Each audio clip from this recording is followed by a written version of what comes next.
Alhamdulillahi Rabbil alamin. Allahumma salli wa sallim ala nabiyyina Muhammadin wa ala alihi wa ashabihi ajma'in. Bismillah, tawakkaltu ala Allah wa la hawla wa la quwwata illa billahil aliyyil azim.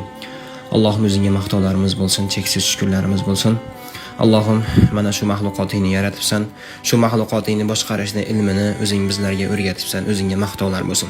Shu mahluqotingni boshqarishda o'zing bizga yordam ber. Yerdan, osmondan kelgan balo, qazo, ofatlardan o'zing saqla. Ko'z tegishidan, nazar tegishidan Allohim o'zing saqla. Shayton va jinlarning yomonligidan saqla, odamlarning yomonligidan o'zing saqla. Mana shu ishimizni eson-omon, sihat salomat, puxtalik bilan to'la to'kis ado qilishlikni nasib et. Olisdagi ota-onalarimiz, birodarlarimiz umriga, sog'liqlariga, iymonlariga barakat ber. Allohim o'zing duolarimizni qabul qil. O'zing Al-Hafiz himoya qilguvchisan. O'zing Allohim bizlarni himoyangda, himoyangda saqlagin.